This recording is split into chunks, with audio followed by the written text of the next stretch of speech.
अस्सलामुअलैकुम, I am S Zakir. I will teach chemistry for 9 class. तो आज का हमारा टॉपिक है इलेक्ट्रोलाइट्स। तो स्टार्ट करते हैं अपना टॉपिक इलेक्ट्रोलाइट्स। आपको मैं बता दूं, इससे पहले वीडियो मैंने सेंड की थी जिसमें रिडॉक्स रिएक्शन या रिडक्शन रिएक्शन और ऑक्सीडेशन रिएक्शन मैंने आपको बताया था, क्योंकि वो समझना इंपॉर्टेंट इसलिए है क्योंकि वो जो टॉपिक है वो उससे रिलेटिव हमारा ये टॉपिक है।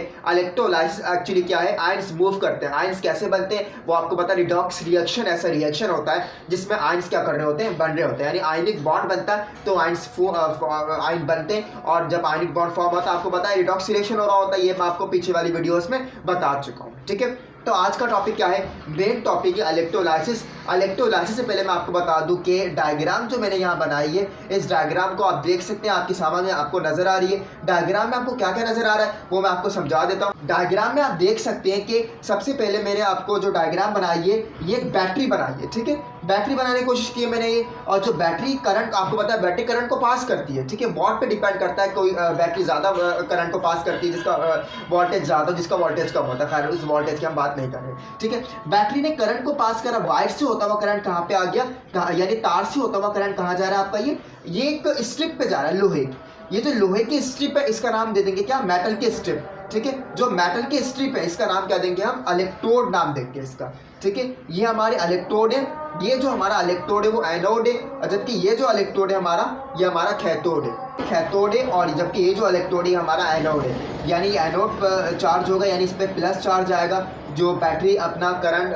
आपको पता है बैटरी करंट, जो बैटरी होती है वो करंट को पास करती है, और यानी चार्ज को पास करती है, प्लस चार्ज और नेगेटिव और पॉजिटिव चार्ज को।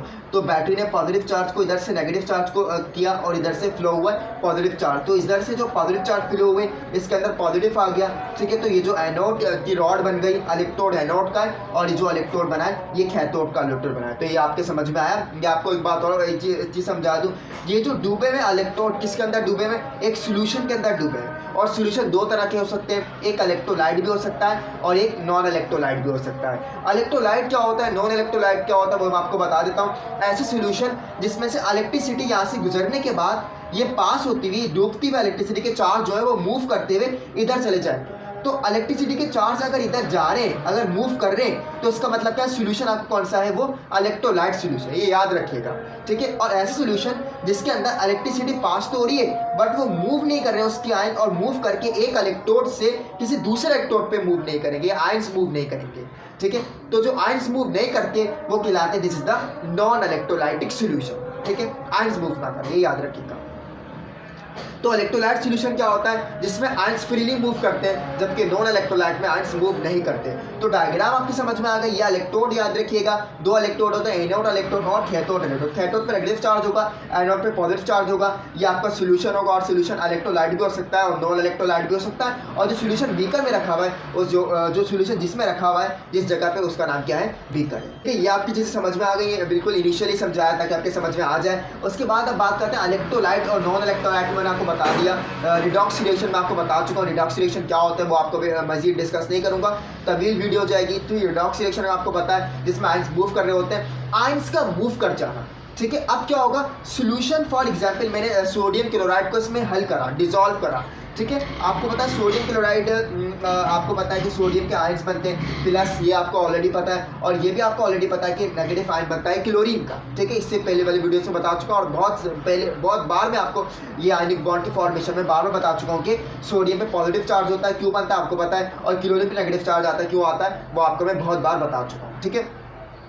तो अब क्या होगा, इसके अंदर सॉल्यूशन कौन सा था, सोडियम क्लोराइड का था। जब सोडियम क्लोराइड का सोडियम ब्रेक हो गया प्लस में, और नेगेटिव हो गया क्या, नेगेटिव क्लोरीन ब्रेक हो गया माइनस में, तो ये आयंस बन गए, ठीक है। ये आयंस क्या करेंगे, मूव करेंगे टू द रिस्पेक्टिव इलेक्ट्रोड की तरफ, ये याद रखिएगा। और जो ये अमल होता है ना, इस प्रोसेस को कहते हैं इलेक्ट्रोलाइसिस। इलेक्ट्रोलाइसिस एक्चुअली एक ऐसा प्रोसेस है जिसमें आयंस मूव करते हैं। कैसे मूव करते हैं, टुवर्ड देयर रिस्पेक्टिव इलेक्ट्रोड, अपने इलेक्ट्रोड की जानिब मूव करते हैं आयंस। अब ये अपना इलेक्ट्रोड क्या है वो आप देख लीजिए। एन क्या है, प्लस चार्ज है, आपको पता है ये फ्लो कर रहा है, बैटरी में चार्ज कहाँ से आ रहा है, प्लस आ रहा है, प्लस प्लस आपको पता है रिपल करता है, रिपेल होगा, और यहाँ पे अट्रैक्शन नहीं होगा। ये जो इसका रिस्पेक्टिव इलेक्ट्रोड है वो आपको पता है क्या हो जाएगा, सोडियम का रिस्पेक्टिव इलेक्ट्रोड कैथोड है। यानी सोडियम सारा का सारा मेटल कहाँ डिपॉजिट होगा, कंपाउंड एलिमेंट कहाँ डिपॉजिट होगा, और ये डिपॉजिट होगा कैथोड पर। ये कैथोड क्या कर लेगा, थिक कर देगा, मोटा कर देगा, मोटा करेगा, ठीक है। तो ये इलेक्ट्रोड सारा का सारा इसके अंदर जितना भी सोडियम था वो सेपरेट हुआ, पहले आयंस बने, आयंस में टूटा, ब्रेक हुआ। ब्रेक कब हुआ? जब इलेक्ट्रिसिटी पास हुई। जब इलेक्ट्रिसिटी जैसे ही पास हुई ये क्या हो गया? ब्रेक हो गया। जब ये ब्रेक हुआ तो ब्रेक होने के बाद जो आयंस थे वो मूव करने लग गए, और आयंस मूव कैसे करेंगे? अपने रिस्पेक्टिव इलेक्ट्रोड पर मूव करेंगे। तो ये आपके समझ में आया होगा इलेक्ट्रोलाइसिस क्या होता है, इलेक्ट्रोलाइट क्या होते हैं, नॉन इलेक्ट्रोलाइट क्या होते हैं। इलेक्ट्रोकेमिकल सेल में आपको बता दूं, ये कंप्लीट सेल जो परफॉर्म कर रहा है, इलेक्ट्रोकेमिकल रिएक्शंस क्या होते हैं? ऐसे तमाम रिएक्शन जिसके अंदर मैकेनिकल एनर्जी को केमिकल एनर्जी में कन्वर्ट कर दिया जाए, उसे कहते हैं हम क्या? This is the electrochemical reaction. तो आई होप कि आपके समझ में आई होगी। इलेक्ट्रोकेमिकल सेल भी आपके समझ में आया। इलेक्ट्रोकेमिकल सेल क्या होता है? ये पूरा सेल होता है। तो आपके ये सारी बातें समझ में आई है। ये बेसिक चीज़ें थी तो मैंने आपको बता दी हैं। इलेक्ट्रोलाइसिस आपको पता होना चाहिए। इलेक्ट्रोलाइसिस क्या होता है? आयंस मूव करते हैं, ठीक है, किसके अंदर? इलेक्ट्रोलाइट सोल्यूशन के अंदर, ठीक है। इसी तरह आयंस मूव करेंगे तो इलेक्ट्रोलाइट सोल्यूशन होगा। आयंस मूव नहीं करते तो इसका मतलब क्या है? नॉन इलेक्ट्रोलाइट सोल्यूशन है, ठीक है। आयंस मूव करते हैं, और आयंस कैसे मूव करते हैं? अपने टू दियर रिस्पेक्टिव इलेक्ट्रोड, अपने रिस्पेक्टिव इलेक्ट्रोड की जानिब मूव करते हैं।